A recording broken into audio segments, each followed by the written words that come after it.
ভাদ মাহত আমাৰ ফালে গোপিনীসকলৰ নাম লোৱাৰ উথপ থোপ লাগে। এইফালে লাগেনে নাজানো। আপোনাৰ আজি বোলে গোপিনী 40 গৰাকী, কালিলৈ 80 গৰাকী বাঢ়ি বাঢ়ি গৈ থাকে। যিমান আছে সকলো উঠি পৰি আহে। উদ্দেশ্য কিন্তু বেলেগ বেলেগো থাকে। আমাৰ ফালে এইফালে আছে নে নাজানো। তাৰমানে ইউনিফৰ্মটো ঠিকেই পিন্ধে, কাপোৰ সাজ পিন্ধি নামক গৃহলৈ বুলিয়ে ওলায়। বেগত কি ভৰাই লয় জানেনে? বোৱাৰীজনীক আজি ভালকৈ এচাত দিছোঁ, কথা নুশুনে নহয়। আহিয়ে চিধা গৈ লগৰ 3 গৰাকীক বহি লৈ সেইফালে চুকতে কোপ মাতি আজি বোৱাৰীক দিছোঁ এচাত। কিমান সহ্য কৰি থাকিবা? এনেকৈহে ক'লোঁ, তেনেকৈহে ক'লোঁ। আৰু সিফালে বোৱাৰীক কিজনী সেইফালে চুক এটাত বহি লৈ আজি শাহুমাক উভতি ধৰিলোঁ আৰু উপায় নাই। সদায় আৰু কিমান সহ্য কৰি থাকিবি। এই যে মোনাটোত বেলেগ বস্তু লৈ আহিলে ছাত্ৰ জীৱনৰ উদ্দেশ্য সফল হ'ব জানো? আমাৰো উদ্দেশ্য সফল নহ'ব বুলি আচৰণ বুলি ক'লে সাধাৰণতে আমাৰ মনলৈ এটি কথাই আহে, সেইটো হ'ল মংগল আচৰণ। মংগল যুগ আচৰণ, সেয়াই হ'ল মংগল আচৰণ। এতিয়া মংগল আচৰণ বুলি ক'লেই যে প্ৰতিটো অনুষ্ঠান ভেদে আচৰণবোৰ বেলেগ বেলেগ হ'ব। এতিয়া আমাক শাস্ত্ৰই কৈছে মংগলাচৰণ কেৱল শুনিলে বা কেৱল পাঠ কৰিলে আমাৰ কামত নাহে। আমি তাক কাৰ্যত ৰূপায়িত কৰিম। মংগলাচৰণ আমি কৰিব লাগিব। যে কেনেধৰণে কৰিম বা মংগলাচৰণনো কি? মই মাইক্ৰফোনটো লৈ লৈছোঁ। তো এই সম্পৰ্কে আমাক শাস্ত্ৰই জনাইছে যে স্থান কাল পাত্ৰভেদে আচৰণসমূহ বেলেগ বেলেগ হয়। উদাহৰণ এটা আমি অকণমান উদাহৰণ ল'ব বিচাৰিছোঁ। যেতিয়া ৰাতিপুৱা ঠিক 9 বজাত এজন ছাত্ৰই কিতাপৰ বেগটোত ভিতৰত লাগিলে কিতাপ নাথাককে, কাপোৰ কানি অলপকে ভৰাই লওক, কিন্তু তেখেতে ইউনিফৰ্মযোৰ পিন্ধি সময় ঠিক 9টা বজাত যেতিয়া ৰাস্তাইদি যাব, আমাৰ মনলৈ ধাৰণা কি আহিব? স্কুললৈ গৈছে বুলি আহিব, নহয় জানো? আমি এনেকৈ মত বিনিময় কৰি একদম ঘৰুৱাভাৱে কথাখিনি পাতিম, আলোচক হিচাপে নহয়। তেওঁ স্কুললৈ গৈছে নিচিনা ধাৰণা হ'ব। কিয়? সময়টো হ'ল 9 বজা, স্কুললৈ যোৱাৰ সময়, আৰু তেওঁৰ গাত আছে স্কুলৰ ইউনিফৰ্ম, কিন্তু বেগত কিতাপ নাই। তেওঁ স্কুললৈ যোৱা নাই আচলতে, কিন্তু তথাপিও আমি বাহ্যিকভাৱে তেখেতক দেখি গম পাইছোঁ যে তেখেতে কি কৰিছে? স্কুললৈ গৈছে। কিন্তু সেই একেজন ছাত্ৰই কিতাপখিনি বেগত ভৰাই লৈ দুপৰীয়া 12 বজাত স্কুলীয়া ইউনিফৰ্ম নিপিন্ধি বেলেগ এযোৰ পোছাক পিন্ধি যদি স্কুলৰ ফালেকে গৈ থাকে, তেতিয়া আমি গম পামনে তেওঁ স্কুললৈ গৈছে বুলি? যদিও বেগত আভ্যন্তৰীণটো তেওঁ কি আছে? উদ্দেশ্য স্কুললৈ যোৱাই বা পঢ়িবলৈ যোৱাই, সেইকাৰণে কিতাপ ভৰাই লৈছে বেগত, কিন্তু ইউনিফৰ্ম বেগ আৰু সময়টো সঠিক নহয়। বাহ্যিকভাৱে দেখি আমি কি বুজি পাম? তেখেত স্কুল নাই যোৱা। কিন্তু কিতাপ নলওঁতেও তেওঁক ভাবিছিল স্কুল গৈছে, কিতাপ লোৱাৰ পিছতো ভাবিলোঁ আমি তেওঁ স্কুল নাই যোৱা। কিয় হ'ল এই পাৰ্থক্যটো? এই পাৰ্থক্যটো বাহ্যিক আচৰণতে তেখেতক ধৰা পেলাব পৰা গৈছে, নহয় জানো? এতিয়া এই অনুষ্ঠান ভাগিলে আজি যে আমি আহিছোঁ, ইয়াত সকলোৱে বাহ্যিক আচৰণটো শুদ্ধ কৰি লৈ আহিছোঁ। সেয়া হ'ল আমি ইউনিফৰ্ম পিন্ধি আহিছোঁ, আৰু সকলোৱে গন্তব্য স্থান, কোনোবাই হলগুৰিৰ পৰা, কোনোবাই জয়সাগৰৰ পৰা, কোনোবাই আৰু বেলেগ বেলেগ ক'ৰ পৰা, আমিও লাকুৱাৰ পৰা। উদ্দেশ্য ক'লৈ আহিছোঁ? যে কনক নগৰ প্ৰাথমিক শাখাৰ নামক গৃহলৈ। বাহ্যিক সাজযোৰতে আমাক গম পোৱা গৈছে যে সেইফালে গোটেই মানুহখিনি গৈছে যেতিয়া নিশ্চয় তাত ক'ৰবাত এনেধৰণৰ ভাগৱত অনুষ্ঠান বা ভকতীয়া অনুষ্ঠান এভাগ ক'ৰবাত আছে। এতিয়া স্কুলৰ ইউনিফৰ্ম লৈ বেগত যেনেধৰণে কাপোৰ বা অন্যান্য বেলেগ বস্তু ভৰাই লৈ আহিলে, ঠিক তেনেধৰণে এই যে দেহ নামৰ বেগটো, ভিতৰত আত্মা নামৰ যিটো মোনা আছে, মানে দেহ নামৰ এই যে মানে শৰীৰটোৰ লগত যে আমাৰ এটা বেগ আছে, বেগটো হ'ল আত্মা বা হৃদয়। এতিয়া হৃদয়খনৰ মাজত যদি আমি গ্ৰাম্য কথা অলপ ভৰাই লৈ আহিছোঁ, যিখিনি ইয়াত পাতিম, হয়নে নহয়? তেতিয়াহ'লে স্কুললৈ আহিছোঁ যদিও তেওঁ মানে সফল নহ'ব। কাৰণ কেলৈ? বেগত কিতাপ নাই। এই কথাষাৰ এইকাৰণে কোৱা হৈছে, আমাৰ ফালে বহু সমাজত এনেকুৱা মানুহ আমি দেখিছোঁ যে নামক গৃহলৈ আহে, ভাদ মাহত আমাৰ ফালে গোপিনীসকলৰ নাম লোৱাৰ উথপ থোপ লাগে। এইফালে লাগেনে নাজানো। আপোনাৰ আজি বোলে গোপিনী 40 গৰাকী, কালিলৈ 80 গৰাকী বাঢ়ি বাঢ়ি গৈ থাকে। যিমান আছে সকলো উঠি পৰি আহে। উদ্দেশ্য কিন্তু বেলেগ বেলেগো থাকে। আমাৰ ফালে এইফালে আছে নে নাজানো। ইউনিফৰ্মটো ঠিকেই পিন্ধে, কাপোৰ সাজ পিন্ধি নামক গৃহলৈ বুলিয়ে ওলায়। বেগত কি ভৰাই লয় জানেনে? বোৱাৰীজনীক আজি ভালকৈ এচাত দিছোঁ, কথা নুশুনে নহয়। আহিয়ে চিধা গৈ লগৰ 3 গৰাকীক বহি লৈ সেইফালে চুকতে কোপ মাতি আজি বোৱাৰীক দিছোঁ এচাত। কিমান সহ্য কৰি থাকিবা এনেকৈহে ক'লোঁ তেনেকৈহে ক'লোঁ আৰু সিফালে বোৱাৰীকেইজনীয়ে সিফালে চুক এটাত বহি লৈ আজি শাহুমাক উভতি ধৰিলোঁ আৰু উপায় নাই সদায় আৰু কিমান সহ্য কৰি থাকিবি এই যে মোনাটোত বেলেগ বস্তু লৈ আহিলে ছাত্ৰ জীৱনৰ উদ্দেশ্য সফল হ'ব জানো আমাৰো উদ্দেশ্য সফল নহ'ব বুলি কৈছে মংগলাচৰণৰ ভিতৰত আমাক প্ৰথমে কৈছে যে এটা পবিত্ৰ মন লৈ ভগৱন্তৰ কথা শুনিবৰ কাৰণে প্ৰথমে কাইটো আমি ইয়ালৈ আনিব লাগিব লগত মন নামৰ বেগটোত কেৱল নাম মাত্ৰ ভগৱন্তৰ কথা ভৰাব পৰাকৈ ঠিক কৰি আনিব লাগিব আৰু আহিয়েই পোনে বাক্য উচ্চাৰণ কৰিব লাগিব কি ভগৱন্তৰ গুণনাম কীৰ্তন যেতিয়ালৈকে মই নামগৃহত উপস্থিত থাকিম তেতিয়ালৈকে মোৰ কাইটো ইয়াতে থাকিব লাগিব মনটো ভগৱন্তৰ চৰণত থাকিব লাগিব বাক্য কেৱল ভগৱন্তৰ ক'ব লাগিব এই তিনিটা আধ্যাত্মিক বস্ত্ৰ আমাৰ যদি গাত থাকে তেতিয়াহ'লে আমাৰ তিনি বস্ত্ৰ সফল হ'ব অন্যথা আমি ধুতি চেলেং গামোচা তিনি বস্ত্ৰ ল'লে বাহ্যিকটোহে সম্পূৰ্ণ হ'ব ভিতৰৰ কিতাপৰ বেগটোত কিন্তু বেলেগ বস্তু থাকিবও পাৰে হয়নে নহয় হয় নহয় জানো গতিকে আইসকলে তিনি বস্ত্ৰ লৈ কেনেকৈ আহিব সেইকাৰণে আমাক কোনোবাই গীতৰ মাধ্যমে কৈছে তিনি বস্ত্ৰ ল'লেই জানা ভকত নহয় প্ৰসাদ খালেই জানা বৈষ্ণৱ নহয় হয়নে নহয় তিনি বস্ত্ৰ ল'লেই বৈষ্ণৱ হ'ব ভকত হ'ব নোৱাৰিব যদিহে দেহ মন বাইক এই তিনিওটা ভগৱন্তৰ চৰণত নাথাকে এতিয়া আইসকলেও যদি কায় মন বাইক তিনিওটা বস্তু ভগৱন্তৰ চৰণত দি ৰাখে তেতিয়াহ'লে বাহ্যিক বস্ত্ৰ যিয়েই নহওক আভ্যন্তৰীণ তেখেতৰ বেগটোত কিতাপ সোমাই আছে তাৰমানে 12টা বজাত তেওঁ বেলেগ কাপোৰ পিন্ধি যদিও গৈছে উদ্দেশ্য তেওঁৰ কি কিতাপ পঢ়া তেওঁ সফল হ'বনে নহ'ব নিশ্চয় হ'ব আচ্ছা মংগলাচৰণৰ ভিতৰত আমি আৰু ঢেৰ কথা নকওঁ আৰু এটা মাত্ৰ উদাহৰণ দিব বিচাৰিছোঁ এনেকুৱা ঢেৰ কথা আছে যে মংগলাচৰণৰ এনেকুৱা ধৰণৰ ঢেৰ আচৰণ আছে যিখিনি আচৰণ শুদ্ধ কৰি নামগৃহলৈ আহিলে ভগৱন্তৰ গুণনাম কীৰ্তন কৰাৰ ক্ষেত্ৰত আমি অকণমান সফল হ'ম ভগৱন্তৰ কৃপাৰ পাত্ৰ হ'ম অন্যথা ভগৱন্তৰ কৃপাৰ পাত্ৰ আমি হ'ব নোৱাৰোঁ এইটোকে আমি আকৌ মংগলাচৰণ ইমানতে এৰি দিম আমি পাঠ যি হয় পাঠলৈ যাম নহ'লে মংগলাচৰণতে ক'বলগীয়া ঢেৰ আচৰণ আছে বহু আচৰণ আছে জ্যেষ্ঠজনক সন্মান কৰাৰ পৰা কনিষ্ঠজনক মৰম কৰালৈকে ইত্যাদি ইত্যাদি সকলোকে সম্ভাৱ জ্ঞান কৰাৰ পৰা আদি কৰি বিভিন্ন ধৰণৰ মংগল আচৰণ আছে যিখিনি আচৰণ শুদ্ধ নকৰিলে আমি নামগৃহত আহি এনেহে বহি থকা হ'ব মানে কথাটো হ'ল কি এজন পুলিচ বিষয়াই চোৰটোৰ লগত যিখিনি ব্যৱহাৰ কৰে আচৰণ কৰে একেখিনি আচৰণ যদি ঘৰত মানুহগৰাকীৰ লগত কৰে সংসাৰ হৈ থাকিবনে নাথাকিব নহয় জানো আচৰণবোৰ বেলেগ বেলেগ হ'ব স্থানকাল পাত্ৰভেদে আচৰণ বেলেগ বেলেগ হ'ব যে হওক এতিয়া আমি আৰু এটা কথা এনেকৈ ক'ব বিচাৰিছোঁ আচৰণ যদি আমাৰ মংগল নহয় তেতিয়াহ'লে আমি ভগৱন্তৰ কৃপাৰ পাত্ৰ হ'ব নোৱাৰোঁ গুৰুজনাই প্ৰথম মংগলাচৰণ বুলি আৰম্ভ কৰিয়ে কি বুলি ক'লে জয় জয় কৃষ্ণ কৃপাময় মহেশ্বৰ যাৰ আজ্ঞা শিৰে বহে ব্ৰহ্মা হৰি হৰ কৃপাময় বুলি ক'লে এতিয়া ইয়াত যদি উঠি অহা ল'ৰা ছোৱালী কোনোবা থাকিলেহেঁতেন 6, 7, 8ত পঢ়া ল'ৰা ছোৱালী থাকিলে আমি সুধিব পাৰিলোহেঁতেন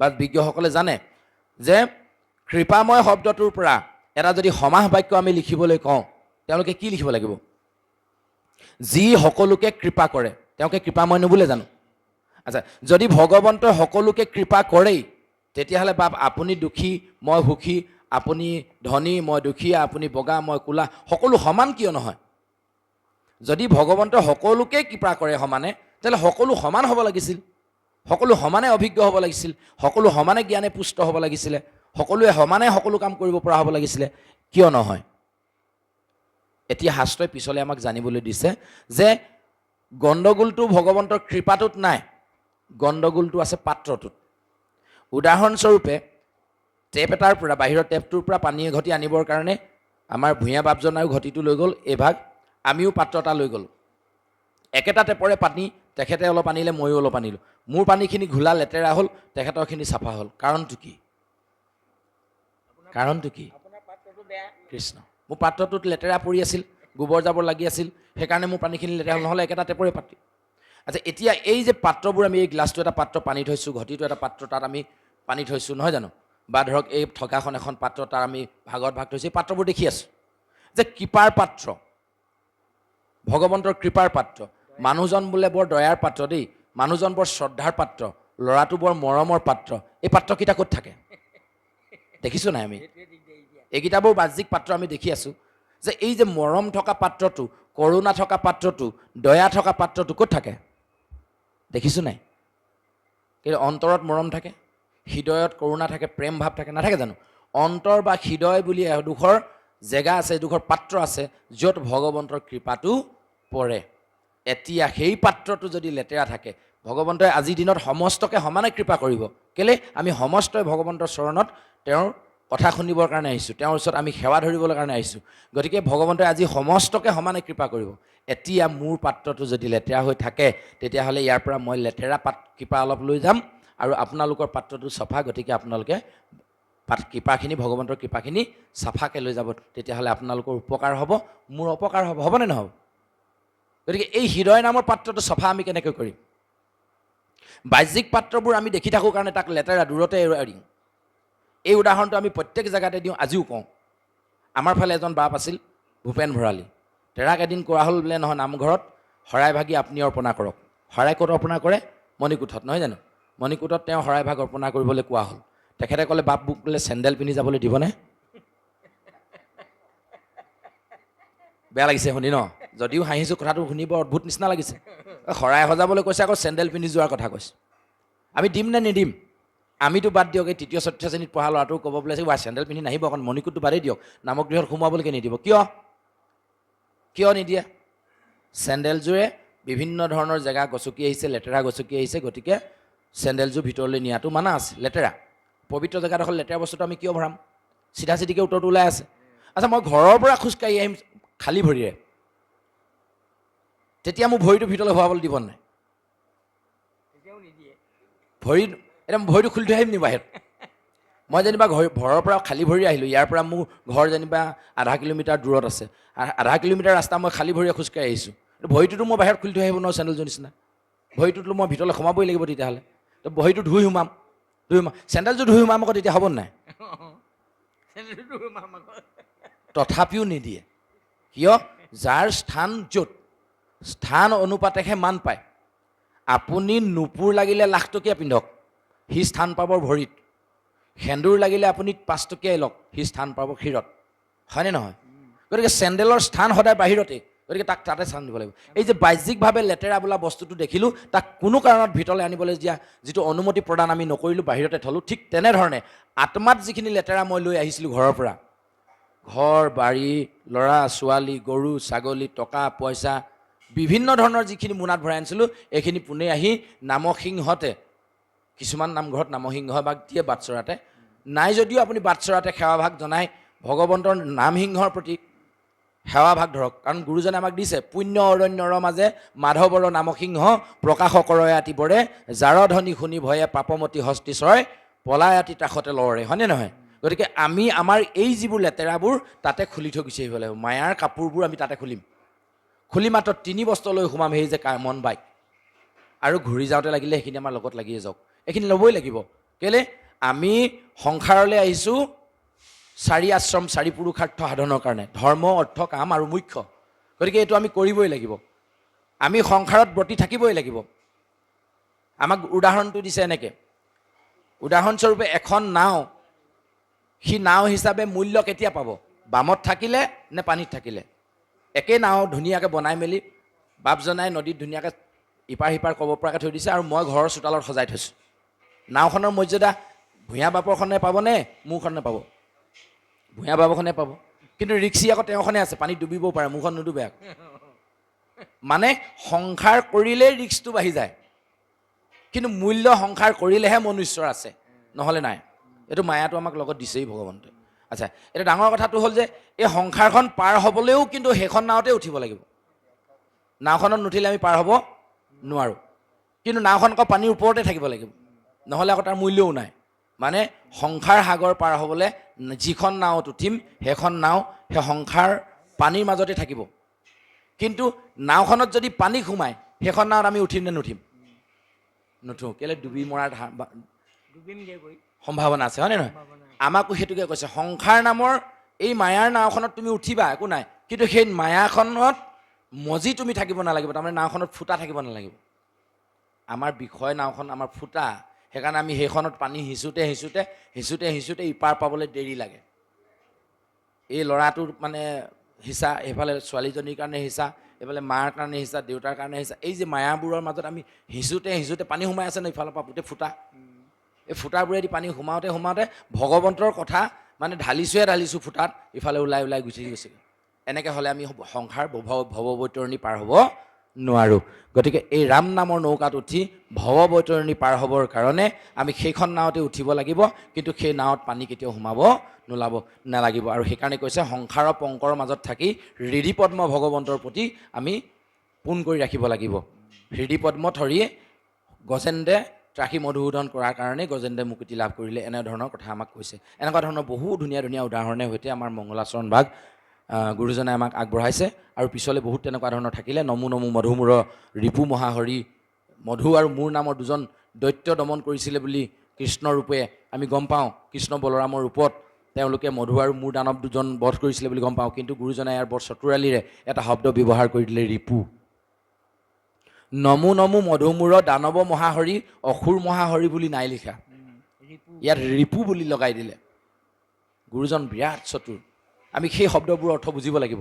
ৰিপু মানে কোনবোৰ?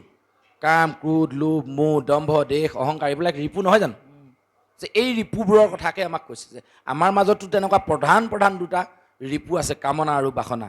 এই ৰিপু দুটাক প্ৰথমে বধ কৰিব লাগিব, তেতিয়াহে আমি এই দুটাক যদি দমন কৰি ৰাখিব পাৰোঁ, কামনা আৰু বাসনাক যেতিয়া দমন কৰি ৰাখিব পাৰিম, তেতিয়াহে আমি সংসাৰ সাগৰ পাৰ হোৱা নাওখনত আমি যাত্ৰাটো আৰম্ভ কৰিব পাৰিম। সেইকাৰণে আৰম্ভণিতে গুৰুজনাই কৈছে নমো নমো মধুমূৰ ৰিপু মহাহৰি, অন্ত্যজী উত্তম হৈ যাক স্মৰি। আমি কালি পৰহিলৈকে অন্ত্যজ আছিলোঁ। আমি লাকুৱা অঞ্চলৰ চেৰিগাঁও নামৰ কোনোবা এখন গাঁৱৰ ভিতৰত সোমাই থকা এখেতলোকৰ সমবয়সৰ এজন ব্যক্তি আছিলোঁ।